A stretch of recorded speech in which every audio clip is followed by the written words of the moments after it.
কি হইল ডন ভাই, তুমি কেন্দ্র সাইরা এইখানে আইসা এইভাবে বসে আছো কেন? ওইদিকে তোমারে খুঁজতে খুঁজতে আমি হয়রান হয়ে গেছি, আর তুমি এই জায়গায় আইসা বসে আছো ডন ভাই। কি হইব রে গোল্লা, কেন্দ্রে যায় আর সব কিছু তো আমাদের বিরুদ্ধে চলে গেছে। ওইখানে যায়া চায়া চায়া নিজেদের হাতটা আর দেখতে পারবো না, তাই এইখানে চুপচাপ আইসা বসে আছি। তোতা ভাই তো শুধু হাই হুতাশ করতেছে। শেষ বেলা আইসা আমাদের উপর এরকম একটা ঘটনা ঘটবো সেটা আমি কখনো কল্পনাও করি নাই রে গোল্লা। এভাবে চোখের সামনে সব কিছুই নষ্ট হয়ে যাচ্ছে। আরে এত টেনশন করার কি আছে ডন ভাই, এত টেনশন করো না তো। সকাল থেকে কিন্তু প্রত্যেকটা কেন্দ্রেই এক চাইটা ভোট পড়ছে দুয়েল মার্কায়, আর সময় বাকি আছে মাত্র ঘন্টা খানিক। এই 1 ঘন্টার ভিতরে শফিক আর কয়টা ভোট কাস্ট করতে পারবো, দিন শেষে দেখবা আমাদেরই বিজয় হইব। তুমি এইটা নিয়ে এত চিন্তা করো না তো। মাস্টার চাচা হাবিব ভাই ওনারা তো আছেই, একটা না একটা ব্যবস্থা করবই নি। আর তোমারও এইখানে অনেক বড় দোষ আছে। তোমরা সাবু চাচারে আটকায় রাখলা, ঠিক আছে, তাহলে কিভাবে উনি তোমাদের কবজা থেকে বের হয়ে আসলো বলো তো? এরকম একটা বলদের মতো কাজ তুমি কিভাবে করলা ডন ভাই? আর বলিস না রে গোল্লা, এই শালা বুড়ারে তো আমি মানবতা দেখায়া হাত পাও বান্ধিছিলাম না। তোতা ভাই অবশ্য বলছিল আমারে হাত পাও বান্ধা তারপর ফালায় রাখতে। যদি তোতা ভাই কথা মতো মানবতা না দেখায়া হাত পাও বান্ধা ফালায় রাখতাম, তাহলে এই বুড়া আর কোনোভাবেই পালাইতে পারতো না। কিন্তু আমি মানবতা দেখাইতে যাই এই পরিস্থিতিটা তৈরি হয়েছে। তোতা ভাই এখন আমার জন্যই নির্বাচনে পরাজয় হইতেছে, এটা আমি কোনোভাবেই মাইনে নিতে পারতেছি না রে গোল্লা। আরে ডন ভাই, তোমারে কি বললাম, টেনশন করো না। ওই সবই কোনোভাবেই 2 নাম্বারি কইরা তোতা ভাইয়ের সাথে পায়রা উঠতে পারবো না। এত টেনশন করো না তো, যা হবার হবে। চলো এবার ভোট কেন্দ্রগুলোর দিকে যাই, দেখি ওইখানকার কি পরিস্থিতি। চাচা কিন্তু আমারে ফোন দিয়া অ্যালার্ট থাকতে বলছে, হয়তোবা কোনো রকমের কোনো একটা সিদ্ধান্ত আসতে পারে। শুনলাম শামসু ভাইয়ের সাথে হাবিব ভাই আর মাস্টার চাচা কথা বলতেছে। চলো আগে ভোট কেন্দ্রের দিকে যাই।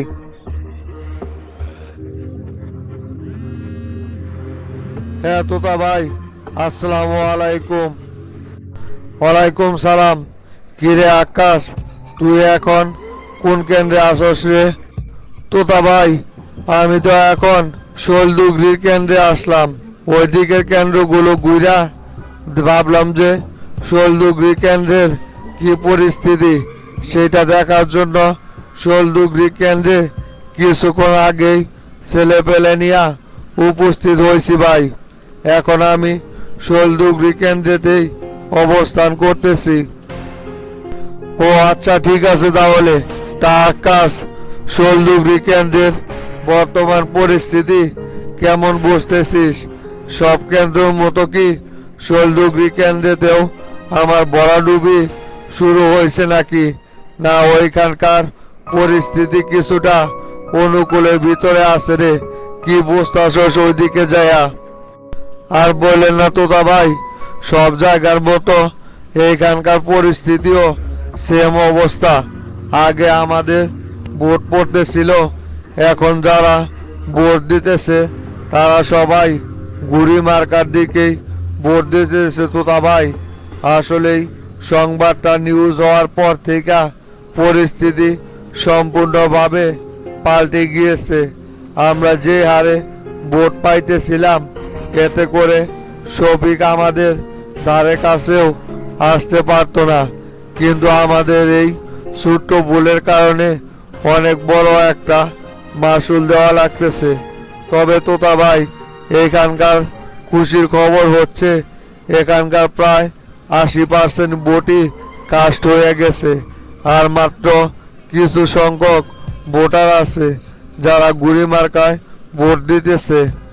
ওই তো কথায় আছে না, কপাল যদি ফাটা হয় তাহলে আর কি করার, জিতা ম্যাচটা হাইরা যাইতে হইতেছে এইভাবে।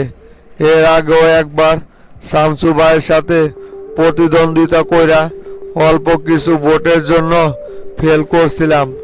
এবার জিতার নির্বাচনটা শফিকের সাথে বুদ্ধির জোরে হাইরা যাইতেছে।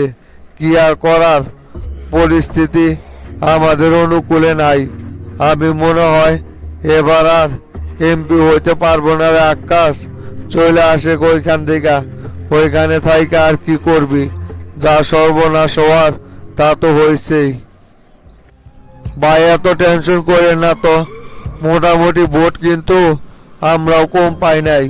সকাল থেকে 3টা পর্যন্ত যত ভোট কাস্ট হয়েছে প্রায় 90% ভোটই ডুয়েল মার্কায় পড়ছে। সেই হিসাবে আমরা কিন্তু শফিকের সাথে কোনো অংশে পিছিয়ে নেই। আর বেশিরভাগ ভোটাররাই সকাল সকাল ভোট দেওয়া চলে গেছে। তাই এখন এত টেনশন করেন না ভাই, আমাদের জন্য পরিস্থিতি একেবারে খারাপ হইব না আশা করা যায়। তবুও আপনি মাস্টার চাচার শামসু ভাইয়ের সাথে আলোচনা করেন, দেখা যাক ওনারা কি বলে। হয় আকাশ, নিয়ত করছি এখন সরাসরি মাস্টার চাচার অফিসে যাইমো। চাচার হাবিব ভাই ওইখানে আছে, দেখি ওনাদের সাথে সরাসরি আলোচনা কইরা কোনো একটা সিদ্ধান্তে আসা যায় কিনা। তুই তাহলে ওইখান থেকে চলে আসেক, ওইদিকে আর থাকার কোনো দরকার নাই, গাবতুলি বলে আয়। আচ্ছা ভাই, ঠিক আছে, আপনি তাহলে ওনাদের সাথে কথা বলে আসেন, আমি আসতেছি গাবতুলির দিকে। রাখলাম তাহলে ফোন। আসসালামু আলাইকুম।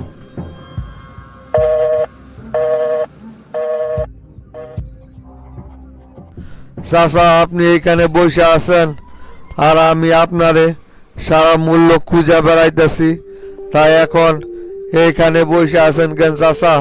বাইরে কেন্দ্রে কেন্দ্রে আমাদের পরিদর্শন করা লাগবো না? তা তুই আপনি এই চিপায় আইসা বসে আছেন।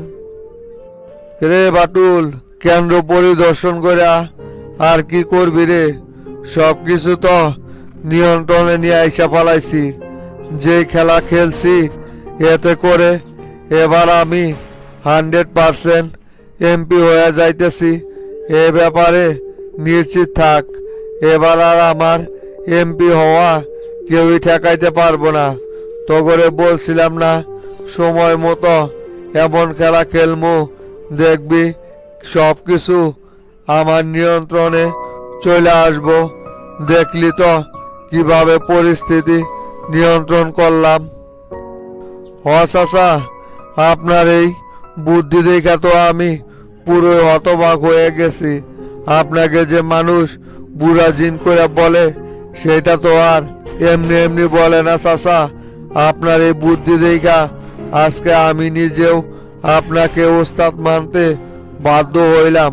সত্যি চাচা, আপনার বুদ্ধি অতুলনীয়। যে মাঠ সম্পূর্ণ আমাদের নিয়ন্ত্রণের বাইরে ছিল, সেই মাঠ আপনি এক তুড়ি মাইরাই আমাদের পক্ষে নিয়ে আইসা পড়লেন।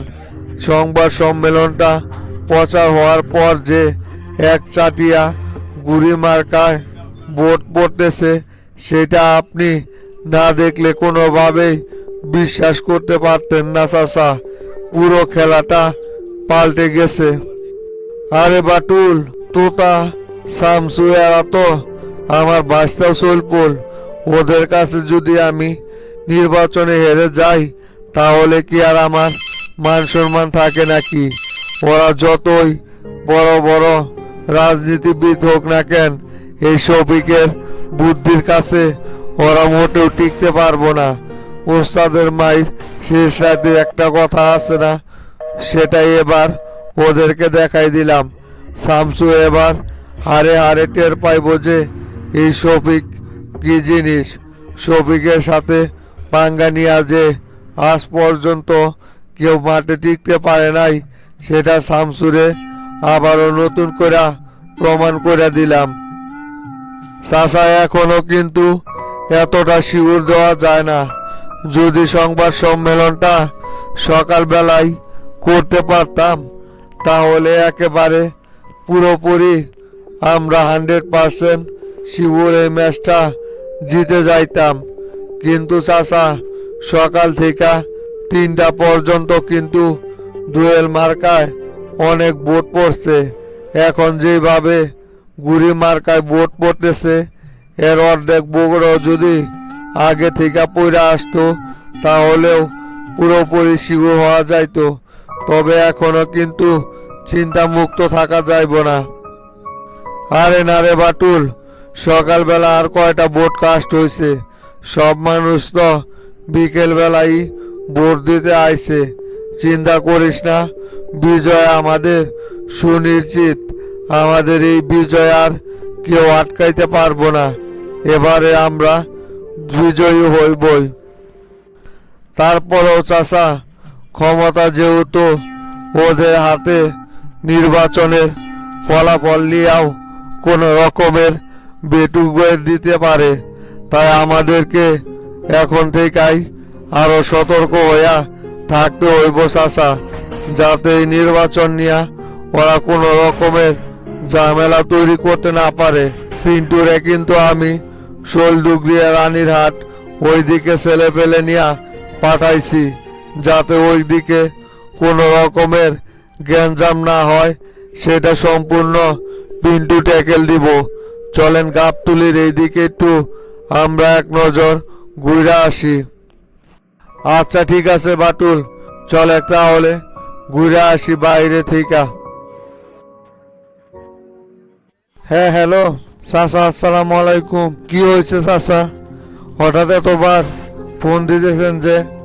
আমি তো আজকে অফিসে সকলকে নিয়ে মিটিংয়ে বসছিলাম, তাই আপনার ফোন দেখতে পাই নাই। বারবার আপনি ফোন দেওয়াতে পিএসআই সে বলল। তা কি হয়েছে চাচা, ঘটনা কি? কোনো ঝামেলা হয়েছে নাকি ওই দিক? হঠাৎ এতবার আমারে ফোন দিতেছেন যে? হ শামসু, আর বইল না, এইদিকে তো অনেক বড় একটা ঘটনা ঘটে গেছে শামসু। পরিস্থিতি তো সম্পূর্ণ আমাদের নিয়ন্ত্রণের বাইরে চলে গেছে। চাচা কি হয়েছে সেইটা আগে আমারে খুলে বলেন তো। এত বাহানা করার দরকার নেই, সরাসরি আমাকে বলেন চাচা।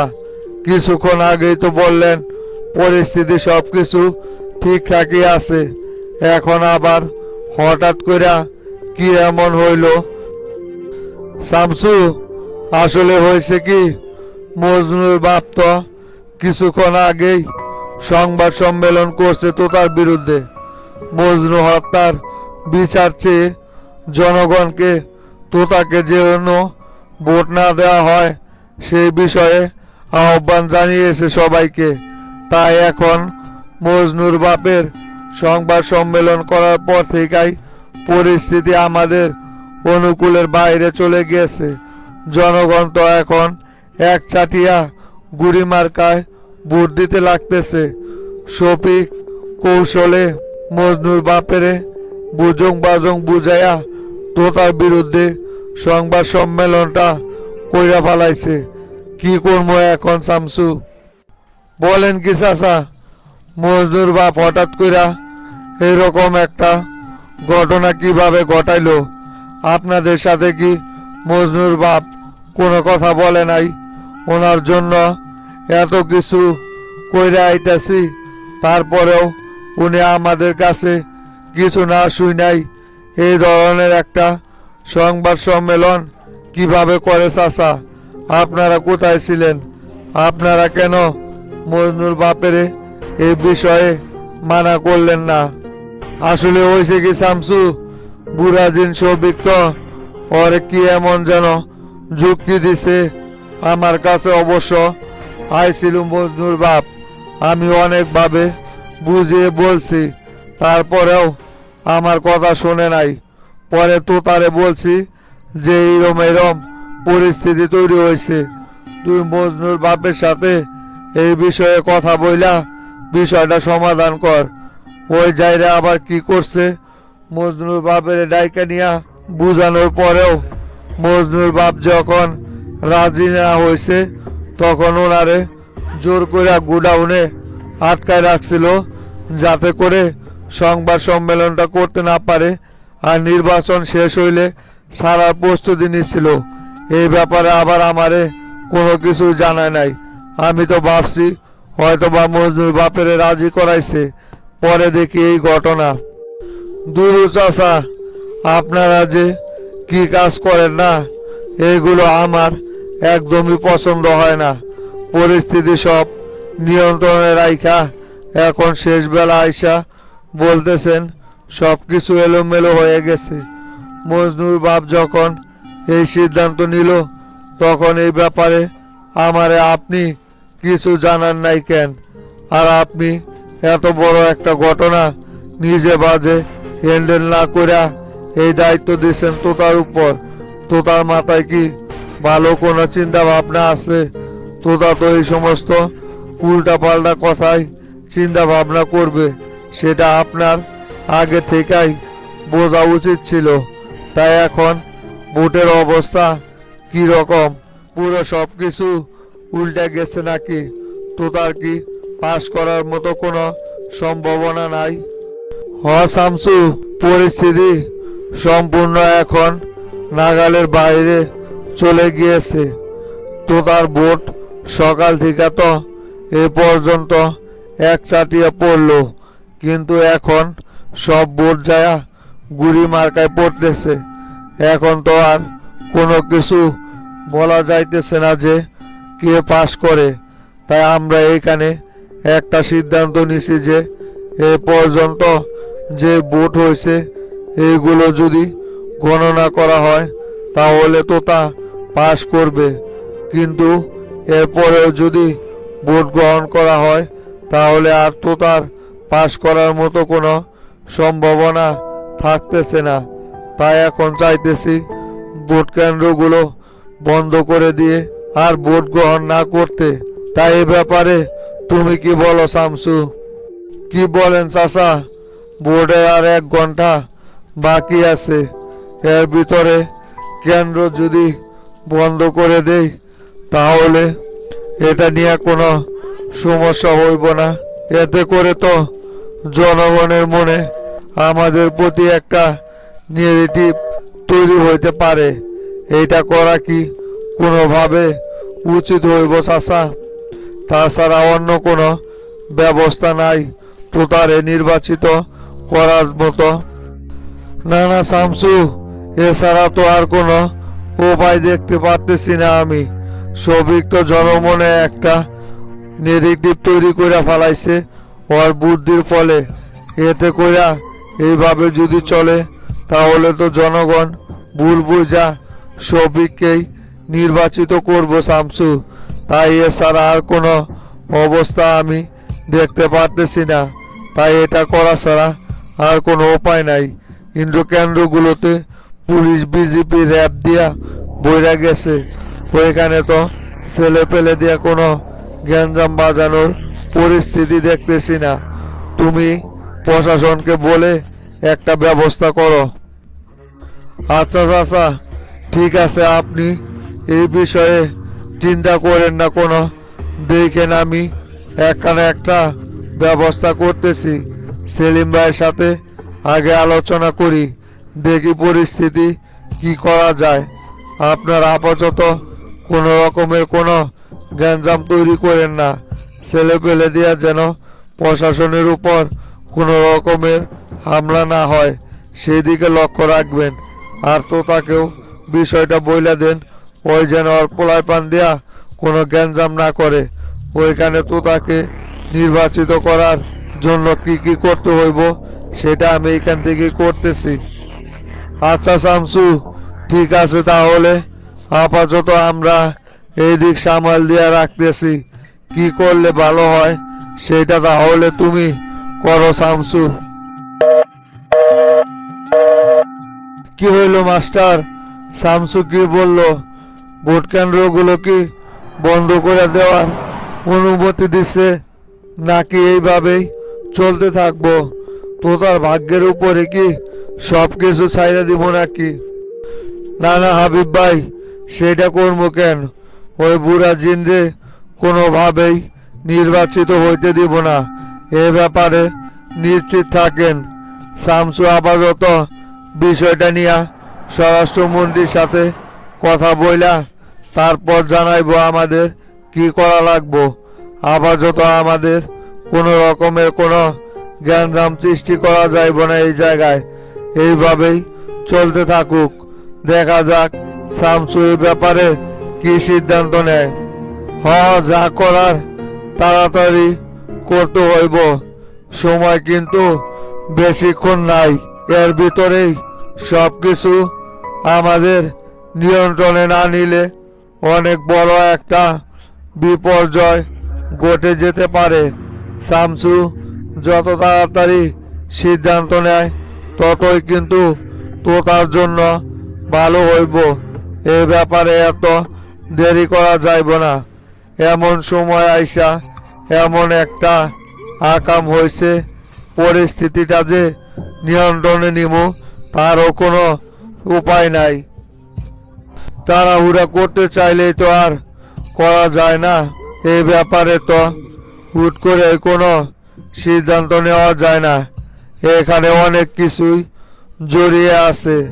শামসুর মান সম্মানও যদি ভোট কেন্দ্রগুলো বন্ধ করে দিয়ে ভোটারদের ভোট দিতে না দেওয়ায়, তাহলে আবার জনমনে শামসুরকে নিয়েও কোনো রকমের কোনো বিদ্বেষ তৈরি হইতে পারে। তাই যা করার ভাইবা চিন্তা তারপর করতে হইব। আর তা না হলে আর একটি সিদ্ধান্ত নেওয়া যায় মাস্টার।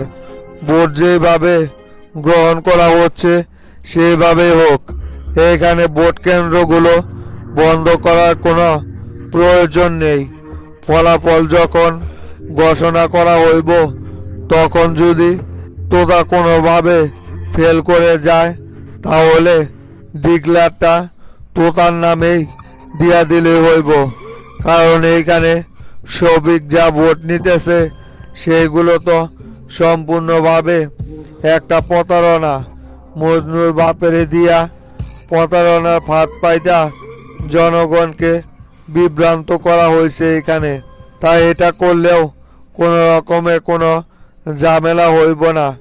কারণ সকালের দিকে 1-4টা ভোট কিন্তু দুয়েল মার্কায় পড়ছে। হাবিব ভাই, কথা একেবারে খারাপ বলেন নাই। এই সিদ্ধান্ত নেওয়া যায়। সবিক যতই চেষ্টা করুক না কেন, কোনোভাবেই সবিককে বগুড়া থেকে নির্বাচিত হইতে দিব না। এ ব্যাপারে আপনারা 100% নিশ্চিত থাকেন। সবিক যদি বগুড়া থেকে নির্বাচিত হয়, এটা তো তার হার হইব না, এটা আমাদের সকলেরই পরাজয় হইব সবিকের কাছে। আর ওর কাছে নাক কান কাটা যাক, সেটা কোনোভাবেই মাইনে নিব না আমি। একটা না একটা ব্যবস্থা করবই। মাস্টার, একদম রাইট কথা বলছো তুমি। সবিক কিন্তু আমারে ওপেন চ্যালেঞ্জ করে আইছে যে ও এমপি হইয়া তারপরে ছাড়বে। আমারে 10 লাখ টাকার একটা অফার দিছিল, যাতে করে আমি গোপনে সবিকের হইয়া কাজ করে যাই। কিন্তু আমি মুখের উপর সবিকের সেই অফার দূর দূর করে তাড়িয়ে দিয়েছি। সেই জন্য রাগ হইয়া সবিক আমাকে চ্যালেঞ্জ জানাইছে যে যেভাবে হোক এমপি হইয়া ওই দেখাইবই। আমি ওর সাথে চ্যালেঞ্জ করছি, ওরে বগুড়া থেকে এমপি হইতে দিব না। এখন যদি সবিক নির্বাচিত হয়ে যায়, তাহলে সবিকের সামনে কখনো দাঁড়াইতে পারবো না মাস্টার। যেভাবে হোক ওরে এইখান থেকে ফেল করাইতেই হইব। আরে এত টেনশন করে না তো হাবিব ভাই, একটা না একটা ব্যবস্থা বের হইবই। দুর্নীতি কইরা সবই কখনোই আইগাইতে পারবো না। ওরে কিভাবে পিছু হটাতে হয় সেটা শামসুর খুব ভালো কইরাই জানা আছে। শামসু আসলে চাইছিল এখানে উৎসব মুখর সুষ্ঠুভাবে নির্বাচনটা পরিচালিত হোক, সেই জন্যই কোনো রকমের কোনো গ্যাঞ্জাম করতে সকলকে নিষেধ করছে। তোতারে এইখানে ডাইকা পাঠাই, সেরাটা মনে হয় টেনশনে দিক বিদিক ছোড়াছুড়ি করতেছে।